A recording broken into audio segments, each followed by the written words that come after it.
welcome. You are watching The Island Ducks. I am Dr. Sandy, and this is my co host, Dr. Gordan, and we're here to talk all things health and health related. Today, our topic is high blood pressure, hypertension. It affects 1 billion people around the world. It's a silent killer. So, we need to know exactly how to protect ourselves or what exactly we're working with, right, Doc? Exactly. Now, what is high blood pressure? I mean, it affects so many people and you just don't know that you have it.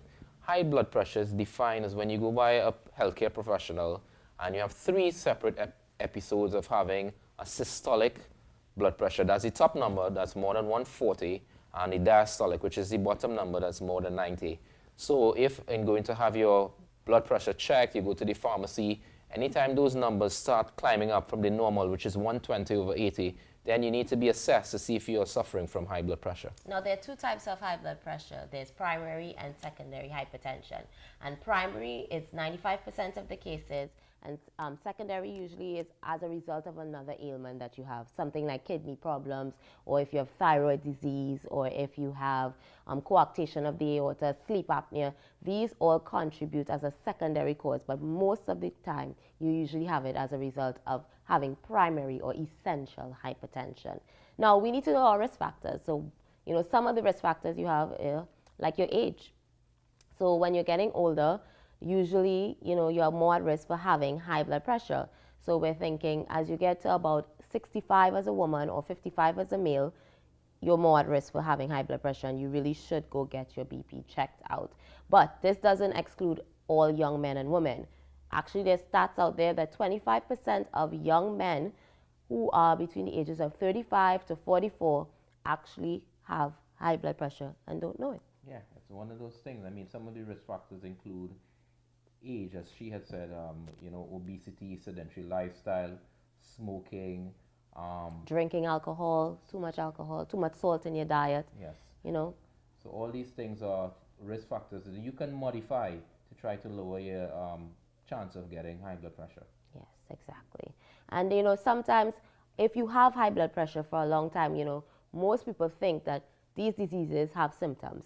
So a lot of the Caribbean people think that, neck pain means that you have high blood pressure. No neck pain means no high blood pressure. What do you think about that, Dr. Gordan? Well, I mean, having neck pain can be an indication that something is wrong, and sometimes people complain of neck pain and they can have high blood pressure. Is it a causal relationship? It can be. Neck pain can be caused by so many other things. But the point is, it's important to go and have it checked out. So, well, what Dr. Gordan is trying to say is that the main symptom for high blood pressure is no symptom.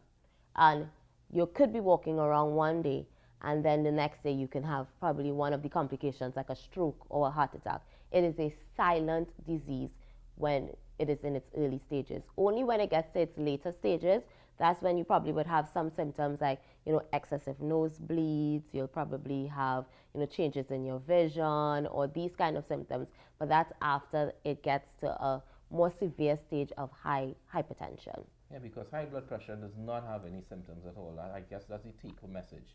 It does not have any symptoms, and by the time it starts having symptoms, you have already begun to suffer from end organ damage. And what do I mean by end organ damage? That means high blood pressure has started to damage your brain, your kidneys, your eyes, and all of the other organs of your body. It starts affecting it slowly but surely. Yes, so as I was saying, end organ damage happens in high blood pressure, but only at the end of when you've already had the symptoms for a long time and you just haven't known. So some of the things that can happen, it can affect your brain, causes transient ischemic attacks, causing strokes, causing brain aneurysms. It can also affects your eye, causing retinopathy, can affect your heart, causing heart attacks, congestive heart failure, can affect your kidney, causing kidney disease. It can affect your legs, causing peripheral artery disease. It's one of those, it's multifactorial, it affects so many different organs. So that's why you need to get tested and you need to see your medical healthcare provider as early as possible. So, the take-home message is have your blood pressure checked by a healthcare provider and we can take it from there.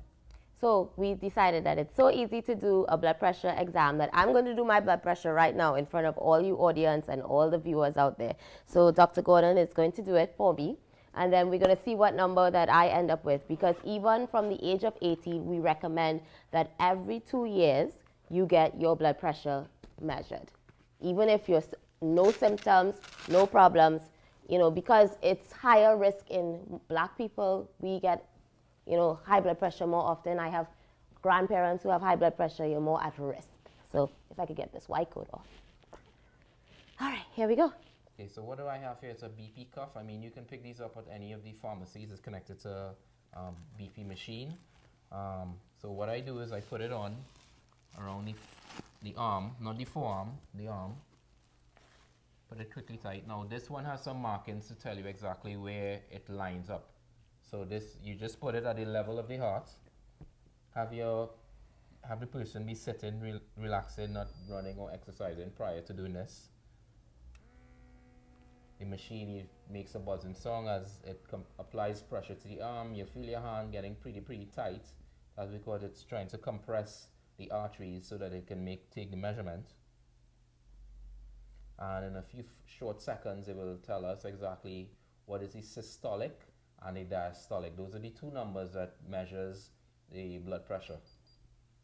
And as you can see, I'm not sure if you can see that out there, but her measurement is 135/93, which is below the level for being hypertensive. However, it is still significant because we would like to have you at a BP of 120/80 or below. So that being said, that's why we take three measurements at 3 different episodes, so that before you can have a diagnosis of high blood pressure. Okay, guys, so when we come back from the break, we're going to continue talking about high blood pressure. We're going to have 2 guests come on that had an episode of stroke as a result of their high blood pressure, talk a little bit about how they're living with it. Stay tuned.